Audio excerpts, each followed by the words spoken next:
Paz e bem, sejam bem-vindos, boa quarta-feira. Espero que esse dia seja repleto de saúde, de bem-estar, de companheirismo, de amizade, de amor, de carinho para todos nós. Eu disse na última segunda-feira, no dia em que eu fiz aquela meditação longa com vocês, que eu tenho pensado muito na paz e na importância que ela tem na nossa vida. Quando eu paro para pensar um pouquinho antes da pandemia, a gente meio que vivia num outro mundo mesmo, né? Um mundo que a gente não tinha que se preocupar com doença, não com a frequência com que a gente pensa, com hospitais lotados. A pandemia revelou muitas questões, né? Sociais mesmo. Com iminência de guerra, que também o mundo nunca teve em paz profundamente. A gente não vê falar de grandes guerras, mas existem muitas nações que são oprimidas, não é? Mas isso, de um tempo para cá, tem tido uma frequência muito grande. E eu acho que tenho certeza, isso impacta muito na nossa existência, na nossa vida. Porque não se é feliz individualmente. Eu aqui, por exemplo, estou num ambiente de paz, estou cercado de pessoas que eu gosto na minha casa, acredito que você também. Mas o mundo não se resume a esse jardim. O mundo, ele é um todo. Tem várias pessoas, tem muitas pessoas. Não são todas as pessoas que têm a oportunidade nesse instante de estar sentadas num jardim gravando um vídeo para o YouTube. Tem pessoas que estão em regiões de guerra, tem pessoas que estão lutando para sobreviver, para se alimentar, para comer. Tem pessoas, enfim, de diversas situações que a gente precisa parar para pensar um pouco. E falar de paz, para mim, que sou cristão, é trazer também ao coração a figura de Francisco. Tá aqui atrás, eu não sei se é aqui ou aqui. Tá aqui atrás de mim. Aqui, o Denner apontou. Falar de Francisco é falar de paz. E eu estava lendo os escritos dele, tem um texto que me chama muita atenção. Peço sua atenção. Se você estiver fazendo mais de uma coisa ao mesmo tempo, pare um pouquinho e preste atenção nas palavras que esse texto diz. E ele diz assim: a partir de então, desprendido das cadeias dos desejos terrenos, o desprezador do mundo, tendo abandonado a cidade enquanto cantava em francês, com segurança e liberdade, louvores ao Senhor no meio dos bosques, vindo ladrões ao encontro dele, não teve medo o arauto do grande rei, nem cessou o louvor, pois que ele era um viajante seminu e despojado, e se alegrava nas tribulações à maneira dos apóstolos.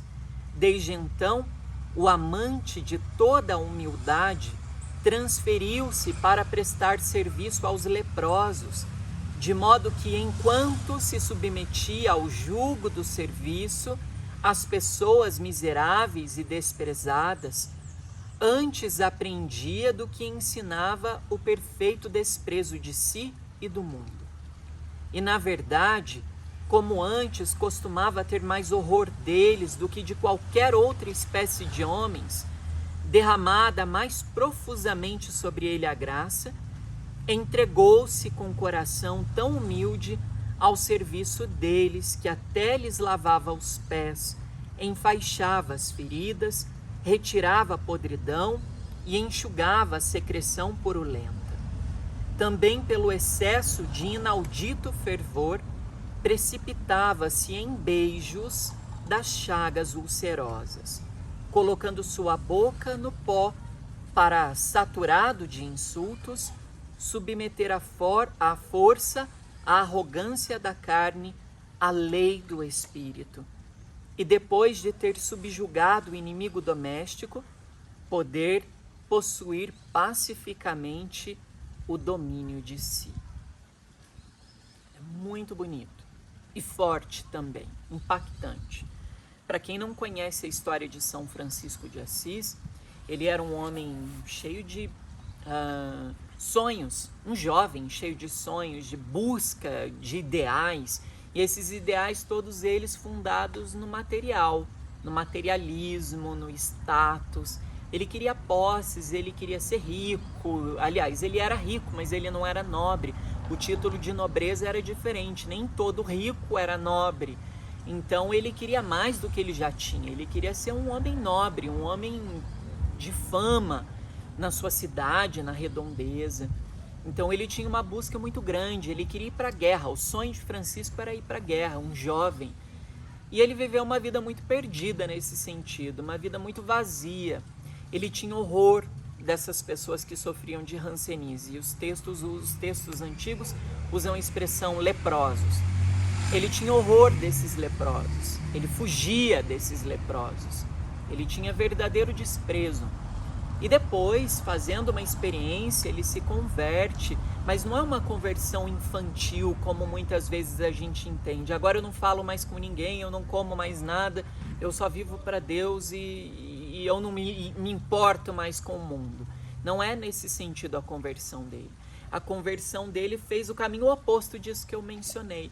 A conversão dele fez ele correr de encontro à existência e tratar os feridos da humanidade, os feridos à sua volta, com mais dignidade.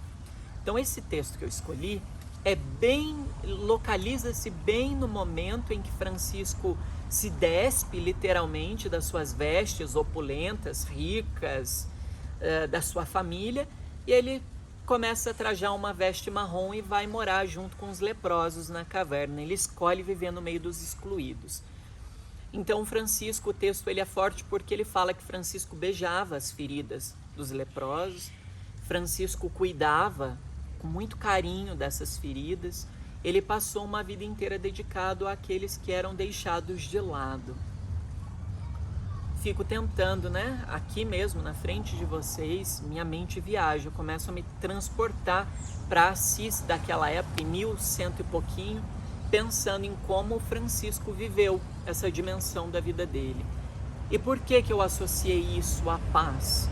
Porque é preciso a gente também se desprender do nosso conforto dos dias de hoje.